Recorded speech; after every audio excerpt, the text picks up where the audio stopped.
5:50 p.m. The Navy declared an emergency. A PBM Mariner flying boat was dispatched. 13 men on board, capable of water landings and rescue operations. It vanished 20 minutes later. No explosion witnessed. No call for help.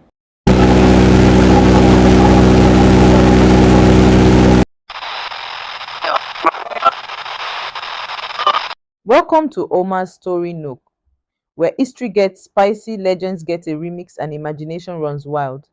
Every tale you hear is a whisper of Omar, carried by waves, trapped in radar static, and written in flight logs that never found their landing.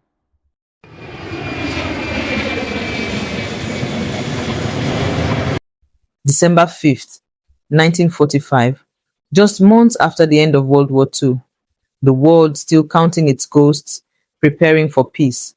At 2:10 p.m., 5 TBM Avenger torpedo bombers took off from Fort Lauderdale Naval Air Station on a routine training flight. Call sign, Flight 19. Their mission, a 3-hour navigation exercise over the warm waters of the Bahamas.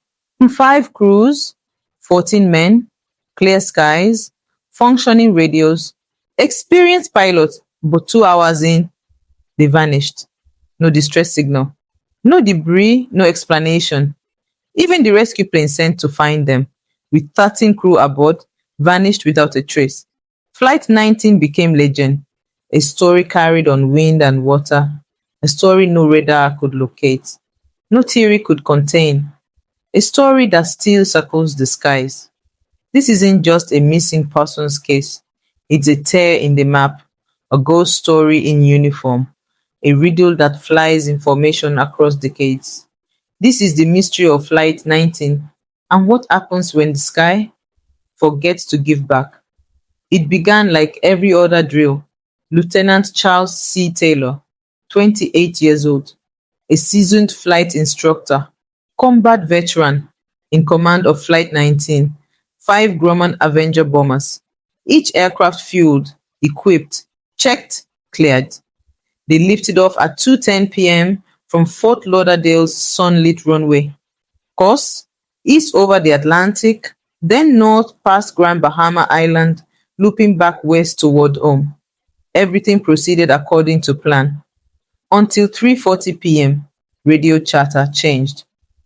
"We seem to be off course," Taylor reported. "We can't find west. Everything looks strange, even the ocean." His compass had failed.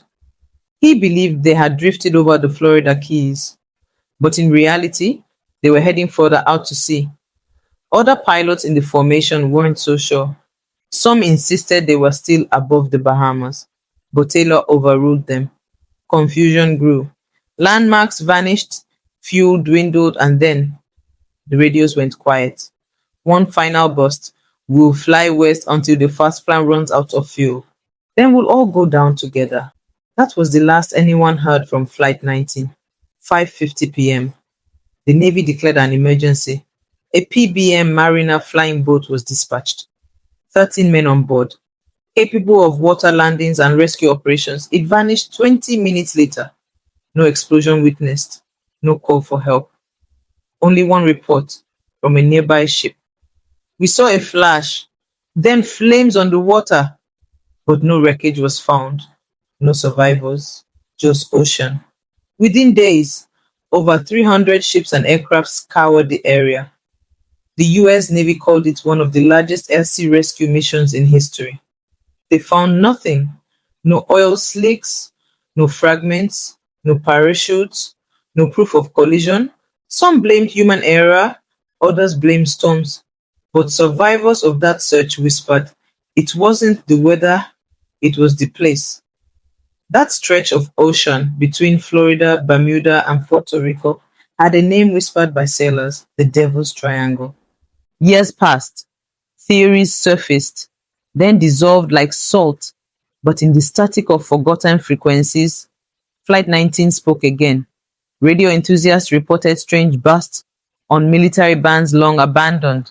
"Don't come after us," a voice repeated, teeny, mangled by time. Other reports surfaced: Fishermen spotting a formation of vintage planes gliding silently overhead. No sound, no markings.